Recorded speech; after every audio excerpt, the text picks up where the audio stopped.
All right, hi everybody. We're at all 5 rounds here, another episode, and I'm with fearless Ben Fouladi. Ben, how you doing, man? Great, thanks. Thanks for having me on your show. Appreciate it. I'm glad you can come. Ben is fresh off a big fight at Rage in the Cage that took place in Rochester last weekend. Ben, why don't you tell us about the fight, man?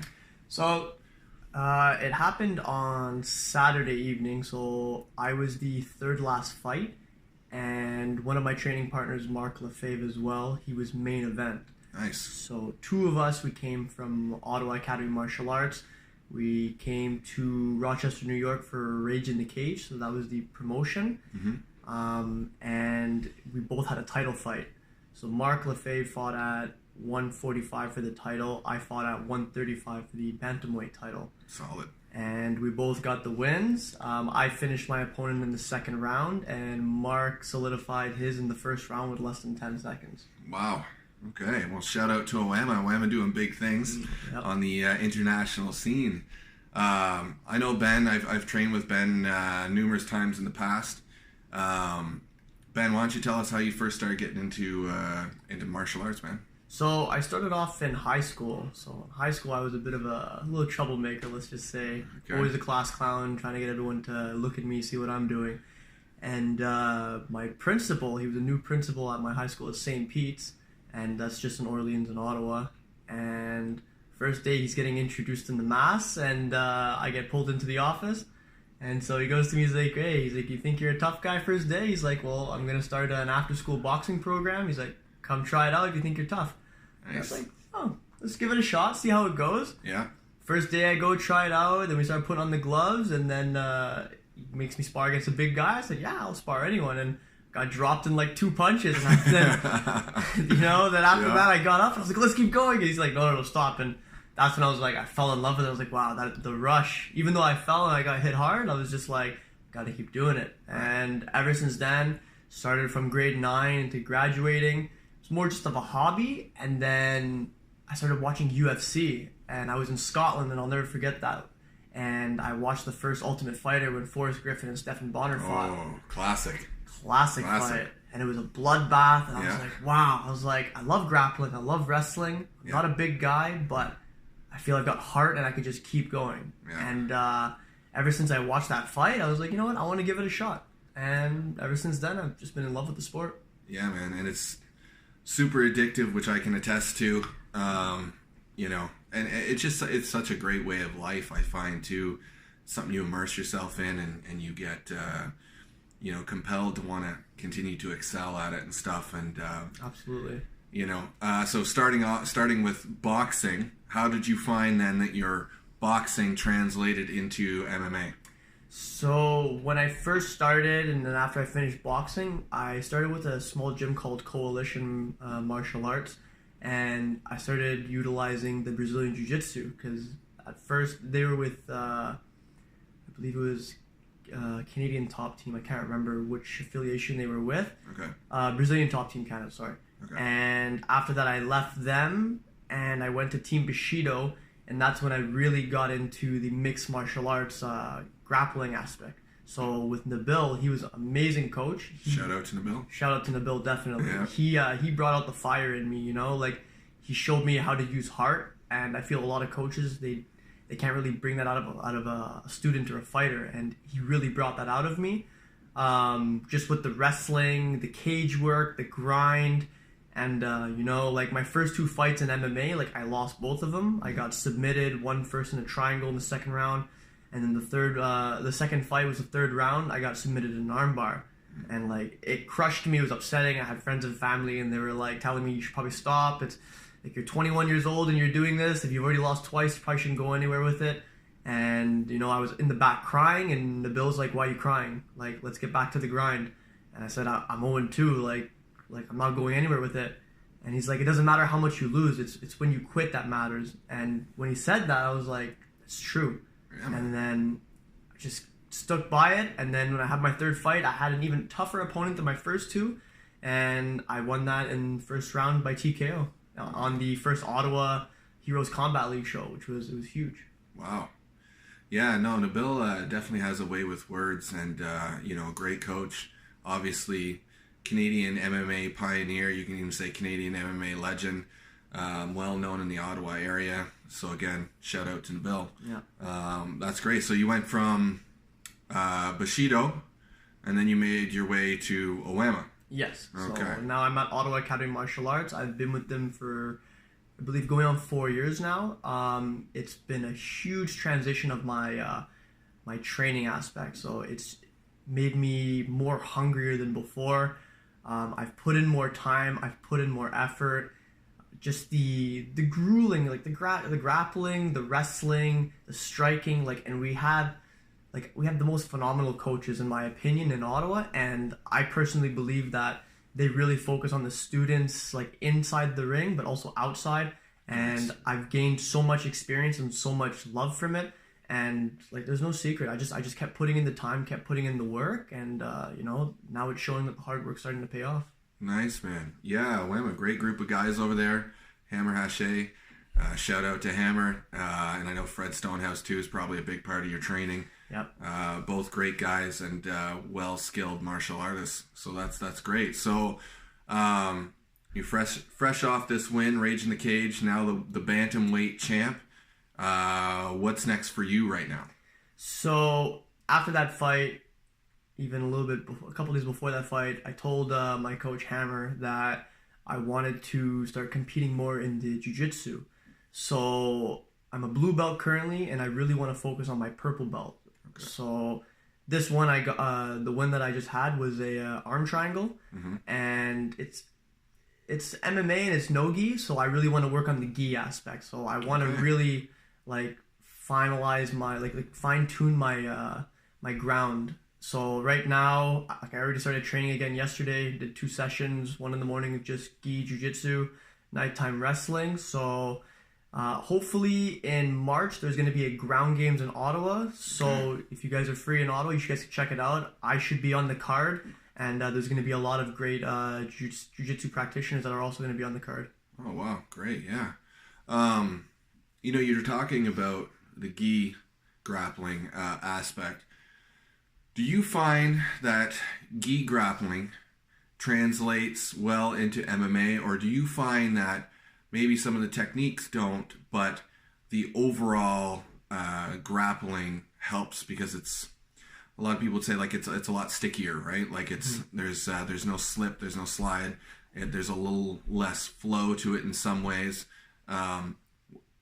Maybe tell us about that, what you feel about gi versus no gi, and what do you think guys should be training with? So when I first started, it was always no gi. I just loved I felt it was more of a real combat situation scenario. You're on the streets. If you get into a fight, it's going to be shorts, t-shirts, jeans, pants, but you're not going to really grab things. Now, that was me at the start. Now that I've become more experienced with the grappling aspect, the gi has really helped me strategize my technique with being on the ground. When you're doing no gi, it's you're slippery, you're sliding everywhere. You need to have a lot of pressure, and you also need to be patient. Now, also in no gi, you need to be explosive, you need to move around, you need to have cardio and lots of energy. With the gi, it's you get those grips, and it's like a game of chess, I find. Now again, I'm not an expert in the gi, but I'm always learning, and I find in the gi, you just got to be very patient. And it's when you see one mistake on your opponent, then you just got to capitalize on it. Whereas in the no-gi, it's it's so slippery that if you're just going 100 miles per hour, then you can get caught in something, or you could be on top and then end up on the bottom. So right now I'm working my gi because I need to work more of my patience, take my time. When it's time to crush someone, then just crush to get into that position and be patient. So that's how I feel for the gi. It is helping me a lot, and I'm really now just focusing on that. So in the next 3 months, I'm going to be really focusing on the gi aspect and my wrestling. Okay. Oh, that's cool. It's a neat perspective. I always found when I grappled with the gi on, because of the stickiness, especially getting out of guard position, breaking guard or breaking half guard and stuff, because it's significantly more difficult. Then when I went no gi with it, I felt my legs were just sliding right out and through, there was no resistance almost, Yeah. And then I found also other things too that were kind of well, I don't do this here and there, in terms of grips, but I think grappling is, in a sense, grappling is grappling. You know what I mean? Like, it can't hurt either way. You know, you're definitely, I think there's more techniques with the gi. So again, you're learning more anyways. So it's interesting because there's still some people who debate, you know, and or have different opinions on it. But one of the other things I wanted to ask you about, and again, just from training with you, one of the things I noticed that always stood out to me about your style of fighting is you have, in my opinion, an insane left hook. Thank you. Where did you develop that? Like, was that from your boxing days, or was it something you just worked on, or what's the deal with that, man? It's something I worked on. Honestly, I get a lot of compliments with that left hook. Yeah, man. I get a lot of snap and power into it. It must be me turning into the hip. Honestly, I utilize my jab so much. My lead hand is just as good as my power hand because it's my setup. I really throw like 3, 4, 5 jabs at the same time, like just nonstop or one after the other, just for the setup. And eventually I started utilizing my hooks, and the hooks, they started helping a lot. And I noticed like when I'm hitting the pads, I'm getting a lot of power into it. But I never really focused on just the lead hand. And with that hook, it has helped me in a lot of areas and situations just by throwing the jab, then the person brings their guard up in the front, and then just come with the lead hook right over that, get right onto the chin. I'm trying to remember how I dropped my opponent this past weekend, because I do recall I threw a lead hook and then a right cross, and I cracked him right in the cheek, and I dropped him, and he had a huge welt on his face. I can't remember if it was a left hook. It happened so quickly, and I also got cracked in the nose too. So shout out to the clean hit. But Nice. The lead hook, I need to utilize it more. I feel it's I do have a good power with it, good clean precise shot with it too. But I need to be more aware of it, and I'm gonna simulate it a lot more. And hopefully, we'll see in the next fight if I get a clean knockout with it. Nice, man. Yeah, no, I always appreciate that about your game, as well as. One of the reasons why I liked training with you too is your tempo. It's like you just don't stop. Like there's no stopping with hitting. It's like if you're in range of Ben, he's hitting you repeatedly. So is that always part of the game plan, or is that just comes out with the way you fight, or what's the deal? I love the aggression. You know, one person I look up to is Conor McGregor. You know, he's so confident, and like. People call him cocky. He is cocky, but you know what? Like, when you've achieved so much like him, you're allowed to be cocky. You're allowed to say what you want because he's done the unthinkable. And when he applies that pressure, his opponents don't even have time to register it, and they don't have time to think. So whenever I'm training, I think of Conor McGregor, but I think of being faster, stronger, and better than him. Kind of like a Super Saiyan, Dragon Ball Z style, you know? Nice. Like, I'm a huge Dragon Ball Z fan. Yes. Nerd for life. It's my childhood thing. Yeah. I look at it as trying to beat my next form, you know? Like, this isn't my final form. So, like, if I'm going this speed, you know, next round I gotta go faster. I gotta go harder. I gotta be more relentless. Hit first, not get hit. So, I like to apply the pressure because I wouldn't want the pressure put on me, and I'm a pressure guy, and I work so hard on my cardio and my conditioning that I'm so confident with applying the pressure that I'm super confident I won't get tired just from throwing so many strikes. Okay. Yeah, that makes sense. And I mean, it works for you. I've seen, I've trained with you. I've seen sparring sessions too of you that you've put out, and then I watch your fights, and you've got that high pace, high intensity though too. Like it's not a pity pat style. You're going like balls to the wall with it too, right? And it's just nonstop. So I really appreciate watching that kind of fight because you put on exciting fights. Anybody who has not seen Ben fight, look him up. You have to watch some of his fights. They are exciting. Thank you. I appreciate it. Yeah, man. And so yeah, I want to know when are you thinking like your next MMA fight's gonna be? So my fight before the title fight, that was supposed to be my last amateur fight.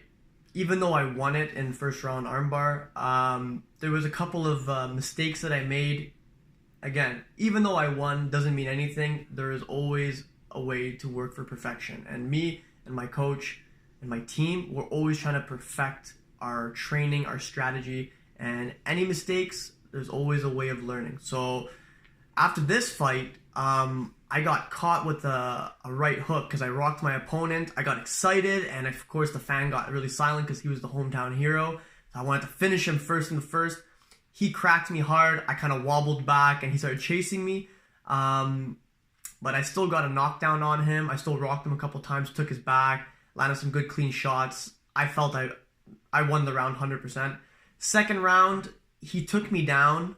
I landed a flash kick, just grazing off of his face. So that's one of my signature shots that I like to throw as well. And I guess I got him like more aware, like, oh, I need to take this guy down. And he shot for a double. He got me, and I finished it with the submission with the arm triangle. But the two things I need to work on is I really need to work on my takedown defense. And I need to be more aware of when I hurt my opponent or I get him scared or running away. I need to be more patient and make him make the mistakes so that way I can counter more. Like Conor McGregor, for example, like with Eddie Alvarez, when he throws a shot, countered him, bop, bop, bop. Waited again patiently and just putting his hands behind his back. He fell into his game, and it was over when the fight started. And that's what I want to utilize. I really want to run the entire ring and make sure that my opponent knows that this is my game and that you're playing my rules, and like there's no way you're gonna beat it. And just with that, small finer tuning and small things like that, I want to really focus on my jiu-jitsu and wrestling and grappling right now. So this would be a good opportunity for me. And this was supposed to be my last amateur fight. So now we're looking at turning pro.